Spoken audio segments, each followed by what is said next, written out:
your mind is not free. They trained you to obey, to fear, to submit. They told you discipline is freedom and questioning is dangerous. But what if your entire life has been lived inside a cage you call normal? You are afraid to love deeply, to think deeply, to live deeply. Today we are going to break that illusion. Krishnamurti, an Indian philosopher, once said, "It is no measure of health to be well-adjusted to a profoundly sick society."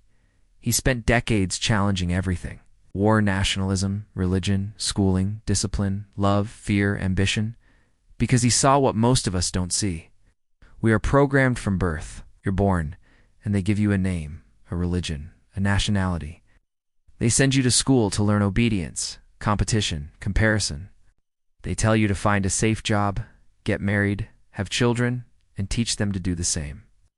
They tell you what love is, what success is, what failure is, all in the name of discipline and order. But beneath it lies fear, conformity, and violence.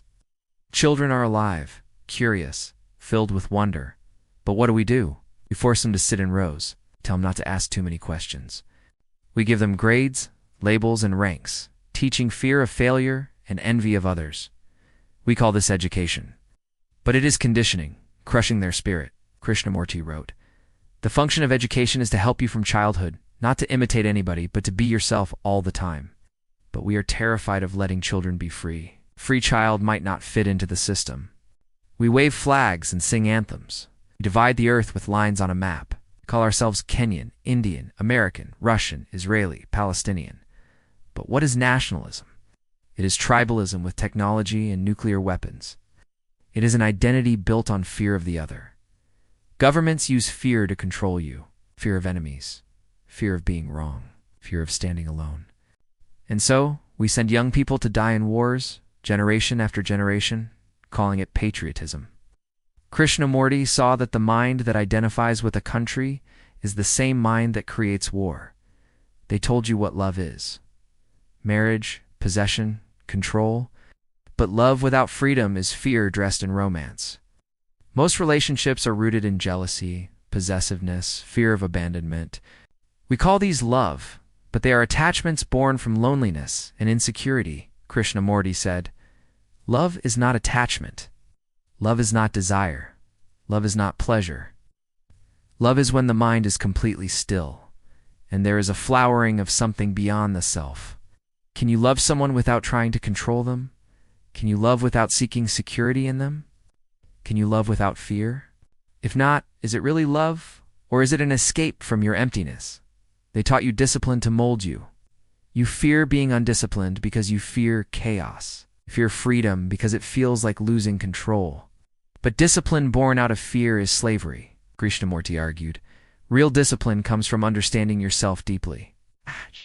When you see the truth, the right action naturally follows. You don't need forced discipline. You act with clarity, not compulsion. Freedom is not the opposite of discipline. Freedom is understanding, which creates natural order in your life. We compare ourselves constantly. Who is richer, prettier, smarter, has more followers? Comparison creates envy, fear, and ambition. But it also creates conflict within you, Krishnamurti said. In comparison, there is always conflict, and conflict prevents understanding oneself. You are unique, and comparison destroys that uniqueness. To be free is to end comparison, to live fully as you are, moment by moment. Imagine living without fear, without comparison, without blind obedience. Imagine a mind that sees without distortion, acts without fear, loves without attachment, questions every authority, including its own assumptions. This is awakening. It is not found in books, religions, or teachers telling you what truth is. It is found when you look within yourself honestly, without fear, without judgment. The world is in chaos because our minds are in chaos. Wars, divisions, conflicts all are outward projections of our inner fears and conflicts. Krishnamurti's radical message: you are the world, and the world is you. If you want to change the world, you must change yourself, not by following another system, not by adopting new beliefs, but by seeing clearly. Freedom is not something given to you.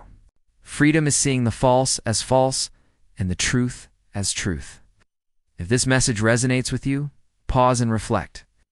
Ask yourself, am I truly free, or merely conditioned to believe I am free? Without fear, without comparison, without blind obedience? Am I willing to question everything I have been taught? If you are ready to walk this path of inner revolution, subscribe to Phrenora Mind. Because the world doesn't need more followers. It needs free minds who can see, love, and live deeply.